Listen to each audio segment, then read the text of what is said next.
Students, आज हम यान इवननेस मेजर करने के मेथड्स को पढ़ेंगे और साथ में हैरीनेस भी पढ़ेंगे। तो चलो स्टार्ट करते हैं। जो इरेगुलरिटी है उसके मेजरमेंट के जो मेथड्स हैं वो विजुअल मेथड है, दूसरा कंप्रेशन मेथड है, तीसरा कटिंग एंड बेइंग मेथड है, चौथा इलेक्ट्रॉनिक कैप्स्टेंस मेथड है। जो अपने सिलेबस में यही दो है, ऊस्टर एंड फ्रेडेनबाकर इवननेस टेस्टर, ये दोनों टेस्टर अपने सिलेबस में हैं। ये बेसिकली इलेक्ट्रॉनिक के कैप्स्टेंस बेस्ड मेथड से काम करते हैं। नेक्स्ट मेथड है optical method.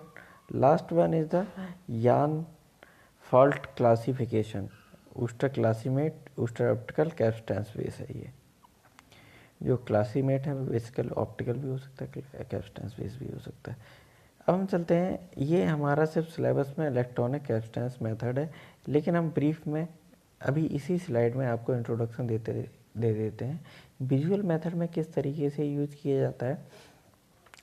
Visual method use होता है, इसमें हमने एक बोर्ड लिया जिस पे ब्लैक कलर का वेलवेट फैब्रिक को हमने रैप कर दिया। जैसे हमने बेयर सॉल्टर डायग्राम में ब्लैक कलर के कपड़े के ऊपर रैप करके हमने ब्लैक कलर एक बोर्ड में ब्लैक कलर का कपड़ा रैप किया था, उसके ऊपर फाइबर रखे हुए थे। ऐसे ही ब्लैक कलर के वेलवेट कपड़े को इसके ऊपर रैप कर दिया। फिर उसके ऊपर हमने यान को एक एक करके यान को हमने बाइंड कर दिया, जिसकी और बीच में थोड़ी थोड़ी डिस्टेंस रखी हमने यान के सक्सेसिव लेयर्स के बीच में। हम लेयर की बात नहीं कर रहे हैं, सक्सेसिव एंड्स के बीच में हमने थोड़ी थोड़ी डिस्टेंस रखी। फिर हम इसको लाइट में जाके ऑब्जर्व करते हैं तो हमें अनइवननेस दिख जाती है। ये विजुअल मेथड से नॉर्मल टेस्टिंग होती है। कंप्रेशन मेथड कहाँ यूज होता है? कंप्रेशन मेथड बेसिकली अगर हम फिनिशर ड्राफ्ट की बात करें तो वो कंप्रेशन मेथड पे काम करते हैं। उसमें क्या रहता है, दो रोलर नॉब रहते हैं और एक रोलर नॉब एक रोलर नॉब गवर्न करता है सेंसर से। अगर उसका थोड़ा भी डिस्प्लेसमेंट होगा दूसरे रोलर नॉब का तो उससे पता पड़ जाएगा कि यार्न में या अपने जो स्लाइवर में जो भी है उसकी थिकनेस चेंज हुई है। फॉर एग्जांपल, अगर हमारा कोई स्लाइवर है, दो रोलर के बीच में पास हो रहा है, ठीक है ना, और एक रोलर हमारा फिक्स है, दूसरा रोलर है मूवेबल। जैसे ही थिक प्लेस उसके ऊपर से पास होगा तो वो थोड़ा सा बॉटम रोलर के अगेंस्ट में उठ जाएगा। जब वो टॉप रोलर में थोड़ा सा डेविएशन आएगा तो वो उसमें लगा हुआ है सेंसर डिटेक्ट कर देगा कि इसमें डेविएशन आया हुआ है। अब उसका एम्पलीट्यूड चेक करके ही थिकनेस और थिननेस को वो आगे उसमें शो कर देगा। तो इस तरीके से कंप्रेशन मेथड है। कटिंग बेइंग मेथड में क्या होता है, जो हमने एक एक इंच का हमने जो मेथड पिछले लेक्चर में जो हमने स्लाइड में यूज किया था कि हमने एक एक इंच के हमने सारे थ्रेड के टुकड़े काटे हुए थे या यान के टुकड़े काटे हुए थे, उनका वेट किया हुआ था, उन्हें ग्राफ पे प्लॉट किया था, फिर उनका मीन लिया था, फिर उससे हमने यूएमडी निकाला था, जो परसेंटेज मीन डेविएशन है, पीएमडी निकाला था, हमने परसेंटेज मीन डेविएशन निकाला था, उसी को हम अनइवननेस कहते हैं, यू परसेंटेज कहते हैं। तो इस तरीके से हम कटिंग बेइंग मेथड भी यूज कर सकते हैं। अब हमारा इलेक्ट्रॉनिक कैप्स्टेंस मेथड है जो हमारा मोस्ट वाइडली इंडस्ट्री में यूज होता है, वो हम आगे भी में स्टडी करेंगे। ऑप्टिकल मेथड में क्या है, इसमें लाइट रेज है, कोई भी यार्न या स्लाइवर लाइट रेज के बीच में निकलता है, तो लाइट रेज में अगर कहीं पे भी फॉल्ट या अनइवन प्लेस निकलेगा तो जो लाइट रेज की जो ट्रांसमिटेड इफिशियंसी है वो चेंज होती है। माना कि एक अपना डिटेक्टर है, एक हमारा लाइट सोर्स है, दूसरा डिटेक्टर है, और यान उनके बीच में से पास हो रहा है। तो जैसे ही यान में कहीं अनइवननेस या थिकनेस या थिन प्लेस आएगा तो जो डिटेक्टर के ऊपर लाइट जा रही है उसकी इंटेंसिटी कम ज़्यादा होगी due to thick and thin place के कारण। जब इंटेंसिटी कम ज़्यादा होगी उसी को वो मेजर करके फाइनली अपने मेमोरी सिस्टम में इनरोल कर लेता है। तो इस हिसाब से वो डिटेक्ट करता है फॉल्ट और अनइवननेस को। नेक्स्ट है यान के फॉल्ट का क्लासिफिकेशन, ये भी अपने सिलेबस में है, ये भी हम पढ़ेंगे। ये बेसिकली ऊस्टर का ही क्लासीमेट है। क्लासीमेट दो टाइप के हो सकते हैं, या तो कैप्स्टेंस बेस या ऑप्टिकल बेस, आगे पढ़ेंगे हम। अब वूस्टर इवननेस टेस्टर,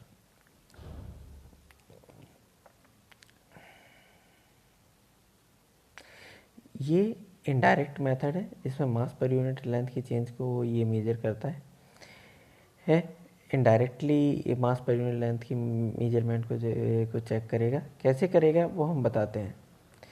यार्न, ये दो कैप्स्टर हैं, जो रेड प्लेट है ये कैप्स्टेंस प्लेट्स हैं, ठीक है। यार्न इन दोनों प्लेट्स के बीच में पास होगा, ठीक है। अब हमारा जो यार्न है, यार्न बेसिकली जब दो कैप्स्टेंस प्लेट के बीच में पास होगा तो वो किस तरीके से काम करेगा, एक डाई इलेक्ट्रिक की तरीके से काम करेगा। डाई इलेक्ट्रिक मतलब परावैद्युत, जिसे हिंदी में बोलते हैं, ठीक है ना, परावैद्युत की तरह काम करेगा। अभी जब हमारा यार्न यूनिफॉर्म है तो हमारा इसका डाई इलेक्ट्रिक कॉन्स्टेंट यूनिफॉर्म रहेगा, ठीक है, यूनिफॉर्म रहेगा। और इसका मास पर यूनिट लेंथ उस डाई इलेक्ट्रिक कोफिशिएंट के हिसाब से वो हमारा कैप्स्टर सिग्नल देगा, ठीक है ना। फंक्शनल कंट्रोल उसको कंट्रोल करेगा उस सिग्नल को, ठीक है ना। फिर इसके बाद रिकॉर्डर में जाएगा और डिस्प्ले यूनिट में जाएगा। सिग्नल क्या करेगा, सिग्नल जैसे ही डाई इलेक्ट्रिक के हिसाब से उसका कैपेसिटेंस चेंज हुआ, उसके हिसाब से उसने मेजर करके उसकी यार्न की मास पर यूनिट लेंथ को उसने मेजर कर लिया, ठीक है। ये समझ में आता है। जब हमारा इवन यार्न हमारा फीड हुआ तो उसने मास per unit length even yarn की उसने मेजर कर ली। अब जैसे कोई फॉल्ट या थिक या थिन प्लेस आता है तो डाई इलेक्ट्रिक कोफिशिएंट तुरंत चेंज हो जाएगा। थिक प्लेस के अकॉर्डिंग चेंज हो जाएगा, ऐसे थिन प्लेस के according dielectric coefficient change हो जाएगा। जैसे डाई इलेक्ट्रिक कोफिशिएंट चेंज हुआ, कैपेसिटेंस चेंज हो गया। कैपेसिटेंस चेंज के हिसाब से इसने सिग्नल दिया सिग्नल प्रोसेसर ने उस कैपेसिटेंस चेंज के बेस पे उसका मास पर यूनिट लेंथ को मेजर कर लिया और मास पर यूनिट लेंथ को डिस्प्ले यूनिट में दिखा दिया। तो जैसे जैसे थिक या थिन प्लेसेस जाते हैं, डाई इलेक्ट्रिक कोफिशिएंट चेंज होता है, उसका कैपेसिटेंस चेंज होता है, उसके अकॉर्डिंग ये मास पर यूनिट लेंथ मेजर करके डिस्प्ले करता जाता है और एक ग्राफ, स्कैटर ग्राफ प्लॉट करता जाता है कि कैसे कैसे मास पर यूनिट लेंथ चेंज हो रहा है, ठीक है। अब ये जब मास पर यूनिट लेंथ को चेंज करना है इसने चेक कर लिया, ग्राफ में प्लॉट कर दिया, तो ये किस किस चीज़ को चेक करेगा, लॉन्ग वेवलेंथ वेरिएशन और पीरियोडिक वेरिएशन को।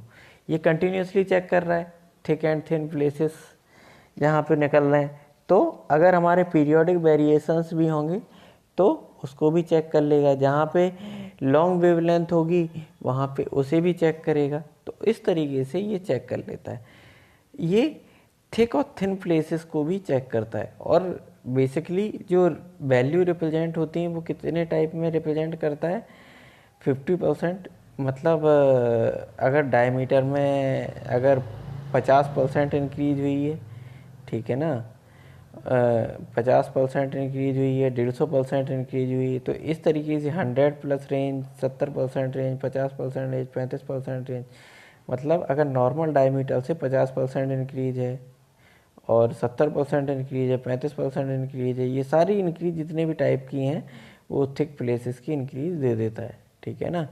थिन प्लेसेस की में मतलब डायमीटर रिड्यूस हो रहा है। अगर अपना नॉर्मल डायमीटर से 50% डायमीटर रिड्यूस है तो उसे मेजर कर लेगा, 40% रिड्यूस है उसे मेजर कर लेगा, 60% रिड्यूस है उसे मेजर कर लेगा, 30% रिड्यूस है तो उसे मेजर कर लेगा। तो थिन प्लेसेस को भी ये मेजर कर लेता है।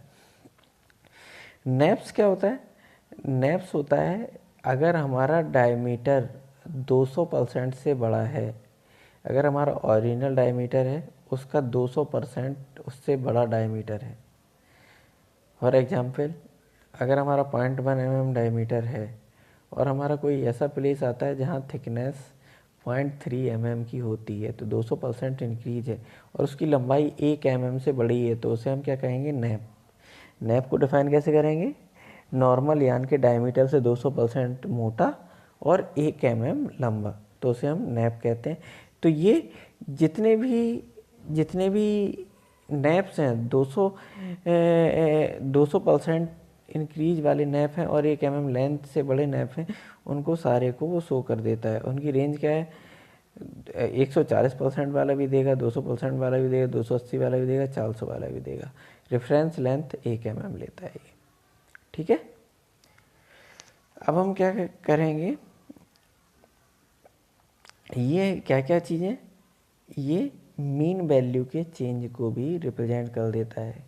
अगर सपोज दैट कोई यार्न ऐसा ही है कि 100 मीटर तक हमने यार्न लिया, उसकी मीन वैल्यू अलग थी मास पर यूनिट लेंथ की, अगला 100 मीटर यार्न है, उसकी मीन वैल्यू चेंज है, तो ये तो बहुत बड़ा ब्लंडर है यार्न के प्रोडक्शन में, मीन वैल्यू शिफ्ट हो रही है।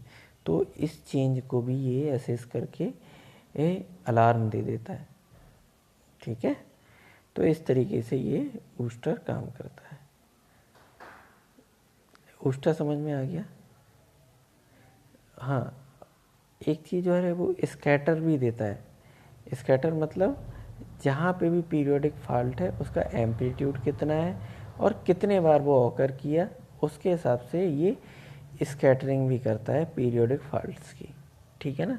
तो ये बहुत इंपॉर्टेंट है, इसे नोट कर लेना है, ऑल्दो स्लाइड में नहीं लिखा है। तो ये स्कैटरिंग भी देता है, मतलब एक कोई फॉल्ट है वो कितने बार ऑकर हुआ और कितने इंटरवल के बाद ऑकर हुआ, मतलब एम्पलीट्यूड कितना है उसका और उसकी वेवलेंथ कितनी है, ये स्कैटर प्लॉट में भी देता है। अब हम यार्न फॉल्ट का क्लासिफिकेशन पढ़ने जा रहे हैं। ये बेसिकली ऊस्टर क्लासीमेट है। ऊस्टर के इंस्ट्रूमेंट क्लासीमेट सेकेंड है, क्लासीमेट थर्ड है, दोनों टाइप के हैं क्लासीमेट। धीमे धीमे इनोवेशन करके क्लासीमेट के वर्जन भी बढ़ा रहा है। पहले कैप्टेंस बेस उन्होंने क्लासीमेट एपरेटस बनाया, अब ऑप्टिकल बेस के क्लासीमेट एपरेटस आ रहे हैं, ठीक है ना। तो इसमें क्या करते हैं, ये क्या करता है, बेसिकली यार्न के इम्परफेक्शन है जो 100% या उससे बड़े हैं और जो लंबी लंबाई के हैं, उनको ये फॉल्ट के रूप में कंसीडर करता है और उसे नोट करता है। इम्परफेक्शंस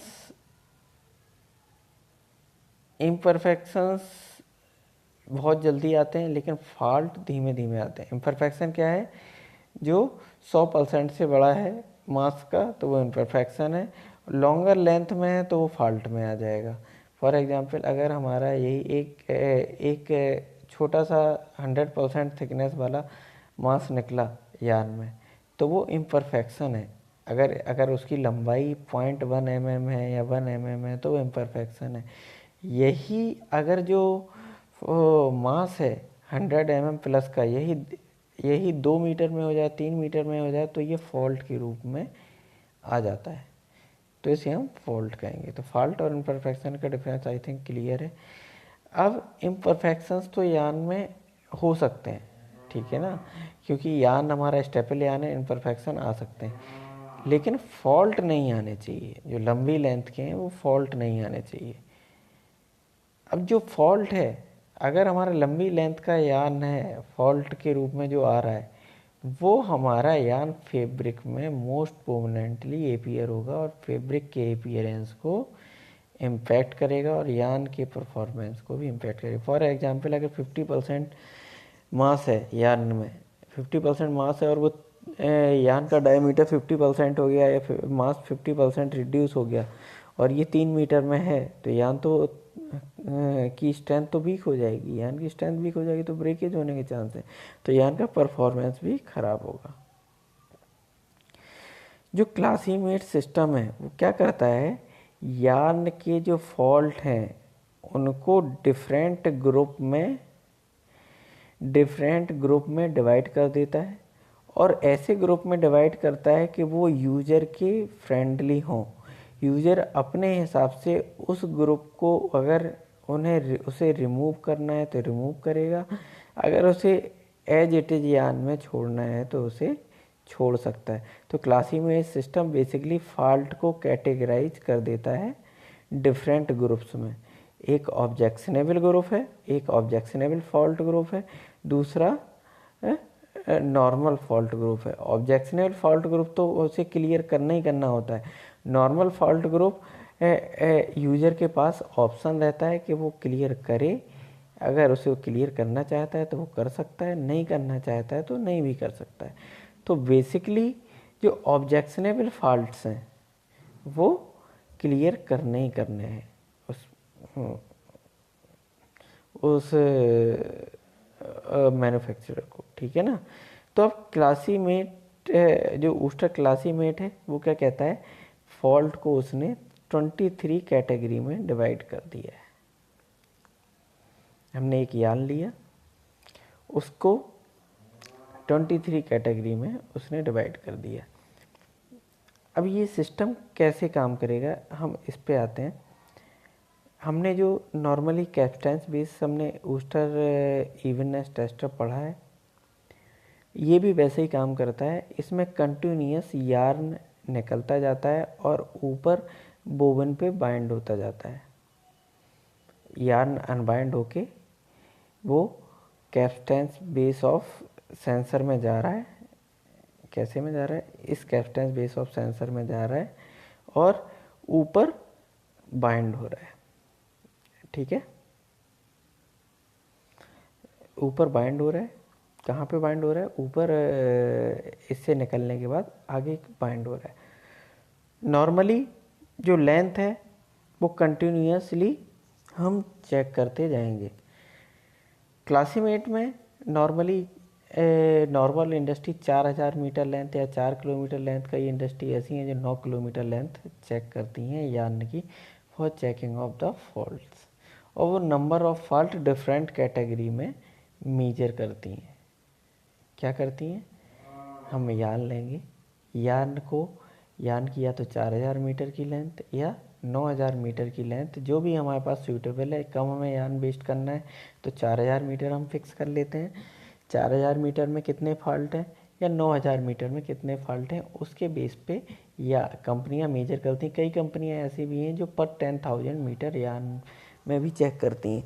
मतलब क्लासीमेट फॉल्ट सिस्टम क्या है, वो कंपनी वाइज डिपेंड है कि वो फॉल्ट्स को जो मेजर कर रहे हैं वो 1000 मीटर में मेजर कर रहे हैं, सॉरी 10,000 मीटर मेजर कर रहे हैं या 9000 में या 4000 में। जनरली 10,000 मीटर या 9000 मीटर में कंपनियां चेक करती हैं फॉल्ट को, ठीक है। और ये जो फॉल्ट हैं वो किस हिसाब से ग्रुप में डिवाइड होते हैं वो अब हम डिस्कस कर लेते हैं। फॉर एग्जांपल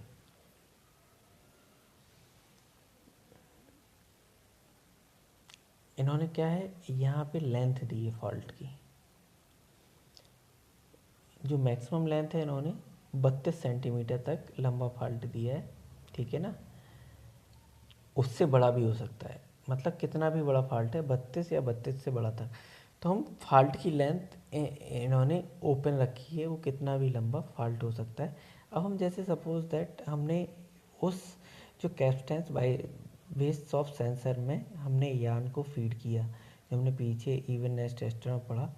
अब वो कंटिन्यूसली यार्न को मेजर कर रहा है, जहाँ पे भी थिक प्लेस आएगा वहाँ कैप्स्टेंस चेंज होगा, उसके अकॉर्डिंग वो मास पर यूनिट लेंथ दे देगा, ठीक है। अगर डिफेक्ट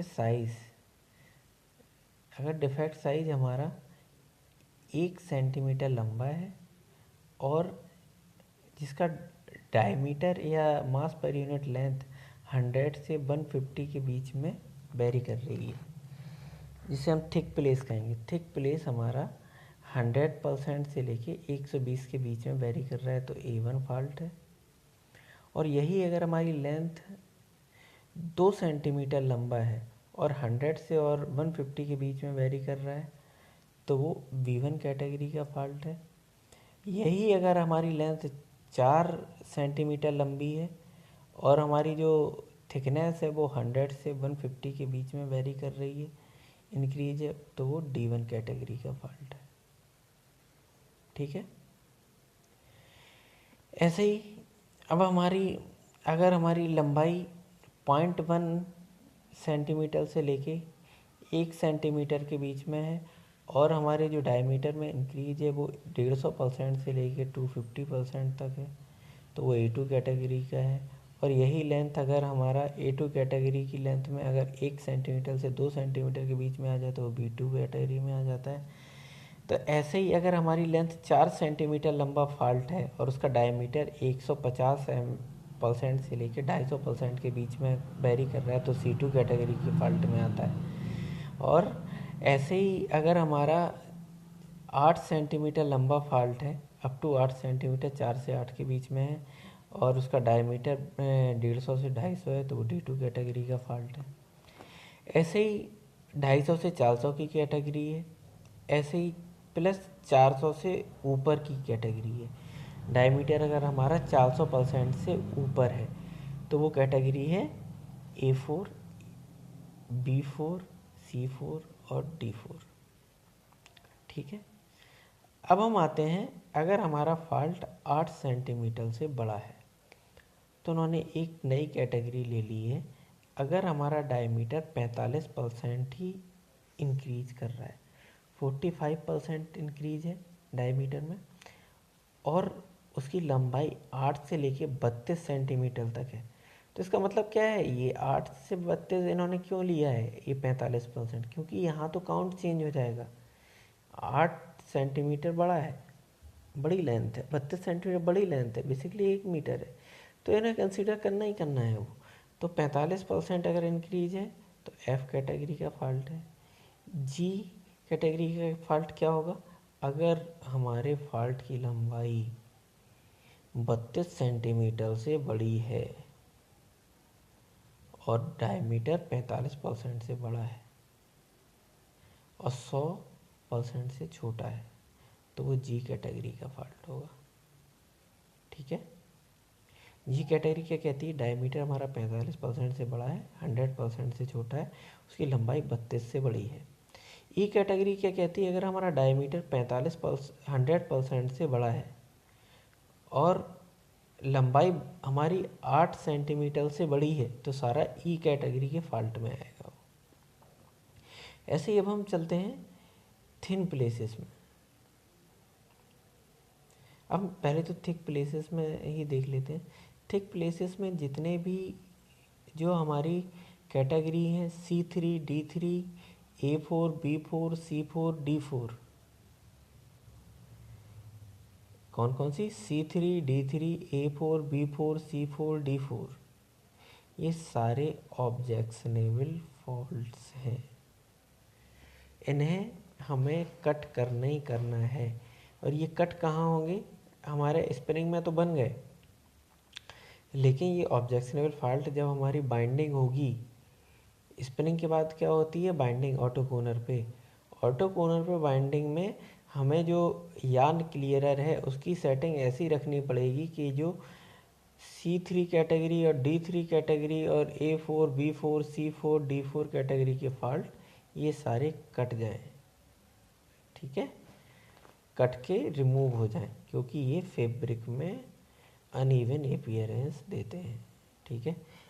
अब हमारे जो फॉल्ट है A3, B3, C2 और D2, A3, B3, C2 और D2, ये भी इन फॉल्ट्स को भी हमें स्ट्रिक्ट नॉर्म के थ्रू हमें ले जाना पड़ेगा। अगर हमारी फैब्रिक की क्वालिटी हम बहुत अच्छी कंसीडर कर रहे हैं तो हमें इन फॉल्ट को भी कट करना पड़ेगा ऑटो कोनर पे। अगर हमारा फैब्रिक मीडियम साइज का है, मीडियम टाइप का है और ये थोड़े बहुत फॉल्ट चल सकते हैं तो ये फॉल्ट फिर नहीं कट करने हैं, अदरवाइज ये ऑब्जेक्शनेबल फॉल्ट्स हैं। ठीक है, इन्हें कट करना ही करना है, इनको भी कट करना है। अब लॉन्ग थिक फॉल्ट, अगर लंबे और थिक फॉल्ट में कौन कौन से हैं, ई कैटेगरी और जी कैटेगरी, ये दोनों ऑब्जेक्शनेबल हैं, इन्हें हमें कट करना ही करना है, अदरवाइज ये फैब्रिक में ख़राब अपीयरेंस दे देते हैं। एफ कैटेगरी का जो फॉल्ट है वो डिपेंड करता है कि अगर हमें बहुत अच्छा फैब्रिक बनाना है तो इसे हम कट करें, अदरवाइज इसे एज इट इज छोड़ दें। अब हम आते हैं थिन प्लेसेस पे। अगर हमारा डायमीटर नॉर्मल जो यार्न के डायमीटर से 30% से और पतला है, 30% से 45% के बीच में पतला है तो, और लंबाई 8 से 32 सेंटीमीटर है तो H1 कैटेगरी के फॉल्ट में आएगा। और हमारी जो डायमीटर है वो 30% से 45% पतला है और उसकी लंबाई 32 से बड़ी है तो I1 कैटेगरी के फॉल्ट में आएगा। और अगर हमारा डायमीटर 45 से 70 के बीच में है और 8 से 32 सेंटीमीटर की लंबाई है तो वो H2 कैटेगरी में आएगा। और 45 से 70 के बीच में और 32 सेंटीमीटर से बड़ा है तो वो I2 कैटेगरी में आएगा। अब ये जो अपने फॉल्ट H2 I1 और I2 हैं, H2 I1 और I2 ये ऑब्जेक्शनेबल फॉल्ट हैं क्योंकि ये बहुत थिन प्लेसेस है। ये क्या करेगा, यान का परफॉर्मेंस भी ख़राब करेगा और साथ में फैब्रिक का अपीयरेंस भी ख़राब करेगा। तो इन फॉल्ट्स को हमें दूर करना ही करना है। ये समझ में आता है? आई थिंक इसमें किसी को दिक्कत नहीं होनी चाहिए।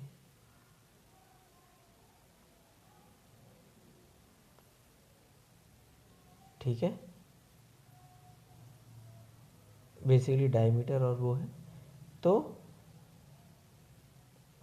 इस तरीके से हम क्लासीमेट सिस्टम में हम फॉल्ट को जज कर लेते हैं। अब ये जो फॉल्ट है वो क्या करेगा,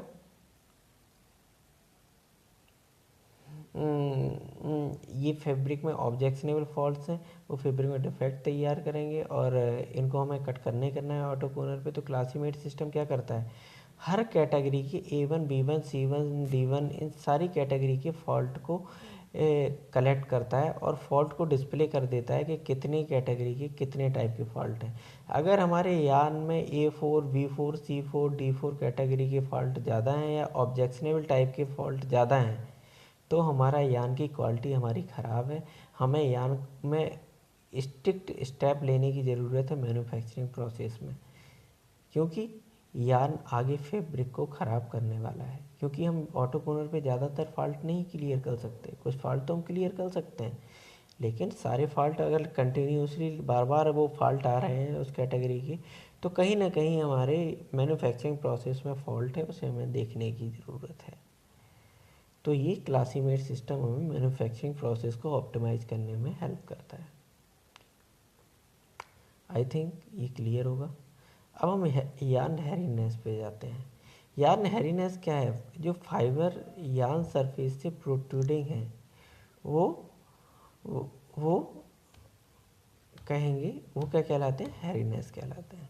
अब हैरीनेस क्यों जनरेट होती है, हैरीनेस हमें ऑल्दो चाहिए नहीं यार्न में, लेकिन ये फिर भी जनरेट होती है। तो किस वजह से जनरेट होती है, जहाँ पे भी कॉटन की मैच्योरिटी 70% से कम है वहाँ हैरीनेस के चांसेस ज़्यादा रहेंगे, क्योंकि इसमें डेड फाइबर और इमेच्योर फाइबर का परसेंटेज ज़्यादा है।